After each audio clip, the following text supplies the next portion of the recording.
Okay, with this demo, we're going to start our Metamorphosis GIF animation project for Digital Art 1. We are going to learn about animating within Photoshop with this project, which basically has to do with compositing layers and organizing them together. The trick to this is you are expected to start with an image or part of an image that you've already created for the class. So you can use your fantasy landscape, you can use your creature, you can use your cloud, or you can use any combination of those. You can also add additional elements if you like. What we start with is by sketching a storyboard that shows the metamorphosis, transformation, or change that you want to see happen. And I say here from 8 to 12 frames. But what actually tends to work best for a finished storyboard, so you might as well sketch this way, is 9 frames, right between 8 and 12. You will then combine these frames into a finished storyboard for printing and an animated loop within Photoshop.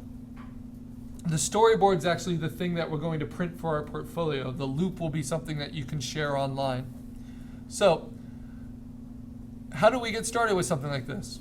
Well, let's start by first creating a folder to organize all of our materials. So this is assignment 5. And it's a GIF animation transformation. Now, I have to pick what creature or what element that I've already created do I want to use. And I've been pretty good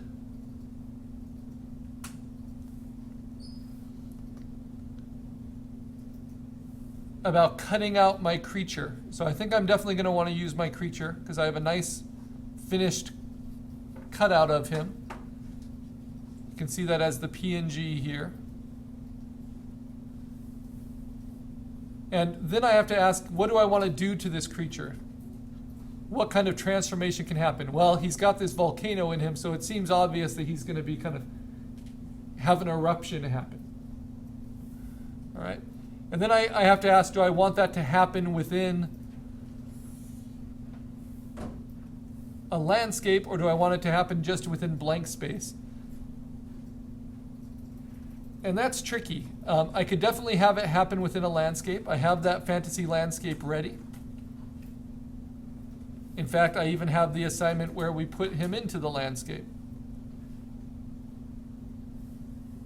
And so do I want to use this and then have the molten lava kind of change this environment? Maybe. That would require a lot of atmospheric effects, and it could be more dramatic, but maybe just for this demo and this test, I'll stick with a blank background. Keep it straightforward. So, what do I need to do for my folder? I want to make copies of the different elements I want to use. So, I'm definitely going to use the cutout of him, and then I'm going to use a lot of this smoke reference and lava reference that I need to find. And so I'll go ahead and do a Google image search, and I'll do it. Doesn't need to be high resolution this time because we're doing it only as a storyboard and as a GIF animation, which by nature is low res. But I want to look for things like lava flow. I want to look for things like smoke.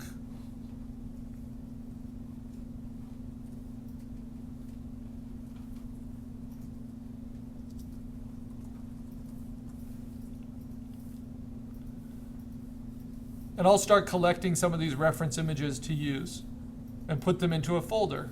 That folder should go inside my assignment folder. So always being very organized. Okay, now I kind of have an idea, but my idea is not fully formed, and I don't have any plan until I sketch it out. And you can do this in your sketchbook, but I'm going to do it digitally so you can see it here. So I'm just going to do my assignment 5 sketch, open up a new file in Photoshop, 8 by 10 inches, 350 pixels per inch, our standard.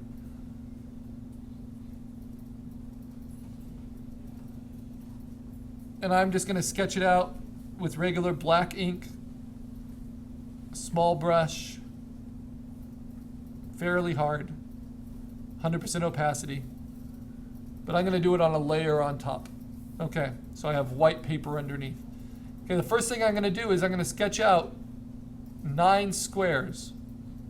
So we're using a square format, even though that's not a very common format for storyboards anymore, because our TVs are now widescreen instead of square. They don't even need to be very nice squares, but a square is a very, very good storytelling format. It allows you to suggest a lot in a short time, because it's symmetrical on all sides. So quickly sketch in 9 kind of equal squares, leave space around them and between them. That is important. I'm going to give myself a nice opaque eraser that I can use as well,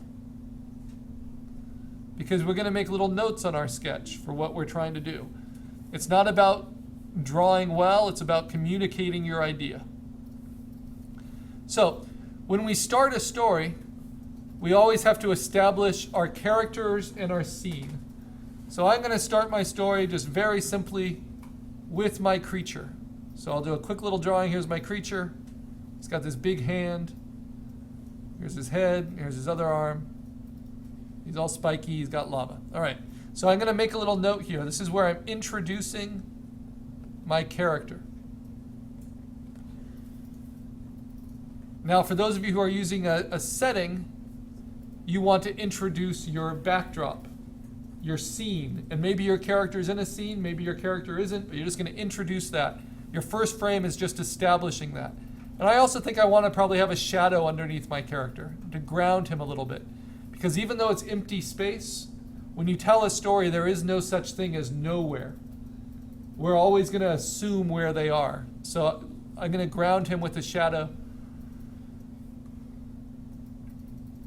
Now my next shot, I'm just going to show that this character is actually a moving character. So maybe he moves his arm down and moves this arm a little bit forward. And maybe I'll show that the lava is starting to smoke a little bit. I'm going to keep his legs firm though. I'm not going to move his legs too much. And I might zoom in a little bit on him. You see how he's a little bit bigger here than here? So I'm going to call this action. After we've introduced, we just have actions that are happening. Zoom in, move, and smoke. So it's all going to happen in a really quick time, because the storyboard is only showing major movements, major actions. The storyboard should tell the story on its own, but your animation might have many more frames in between each step. When we jump from one frame to the next, time is passing, and we get to decide as the animators how much time. Okay, now here, maybe I'm going to have his arm kind of bend and buckle down. He's going to put his head down, and now his back is really going to start smoldering. And this arm's going to start coming down, and he's slowly going to turn himself into a little mountain. So crouch and smolder. So he's gaining heat. And this is another action. You can label your actions 1, 2, 3 if you want, or just keep that in mind. And you might have sideline notes here. So all through here, he's just going to get hotter and hotter.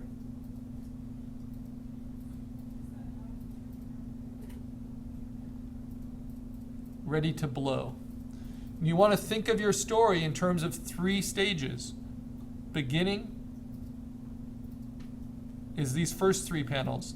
The middle are these second 3 panels, and the end. A transformation needs a beginning, a middle, and an end. Otherwise, it's just a moving picture, right? Okay, now he's kind of huddled. And maybe he doesn't move so much, so he settles in here. settles down, and now he's going to be stationary. And now all the movement's going to happen from the lava. And we start to see an eruption happen here.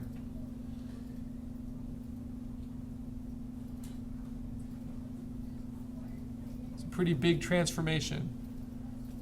And then we're going to have the lava flow start pouring out.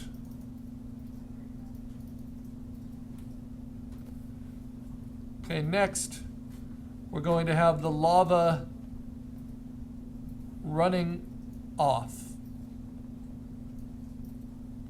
So the lava is going to pour out, but then it's going to start to reveal our character again.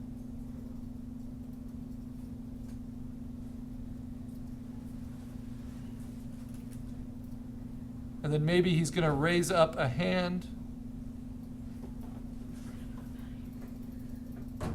and start to move again.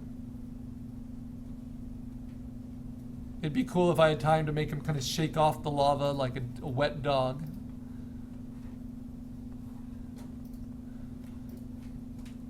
And then what I'm hoping for is then by the end, so it's a nice loop, he's pretty much back to the starting position.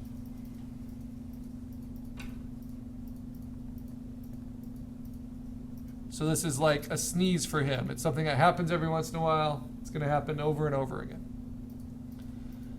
All right, that's my storyboard. That's how I get started. I want to make sure I save that because that's the first thing I'm going to submit.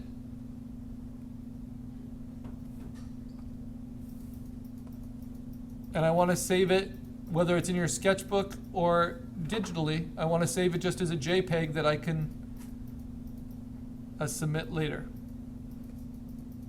All right, so now how do I go about this? Well, each frame I'm going to make in Photoshop, and I want it to be 8 inches by 8 inches by 150 inches. So it's a different format because we're not going to be printing each frame. We're going to print the storyboard that has all 9 of them together. And if you make a GIF animation out of something that's too large, you're in trouble because it won't run. It's just too much memory. So by bringing in my PNG as a smart object, it will fit to that proportion. And I can shrink it, I can do whatever I want, but I'm just going to leave it as a smart layer for now. So this is your first file, and we're going to call this your stage. So this is going to be Carl Fry, assignment 5, stage. And this is going to have all of my different elements into it. All my different composites, all my smoke, all my lava. And this is where I'm going to stage each frame. Once I'm finished with a frame, like this might be my very first frame, once I put a shadow underneath him. So let me put a shadow underneath him really quick. Let's do something really loose and simple, because it's not about the detail of the work, it's about the storytelling and the animation here.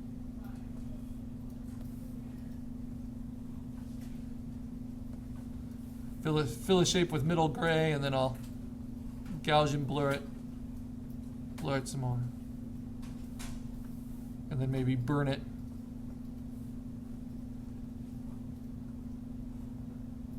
Where it's closest to him.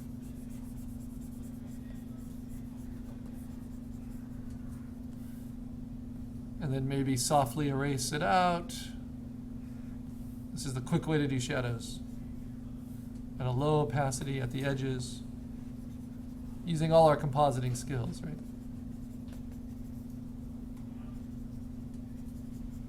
Just like when we put our creature into an environment.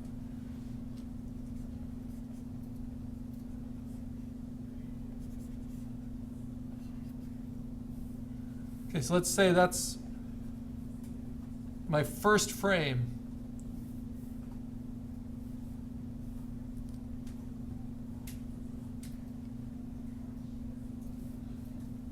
So what I do now is I'm going to say,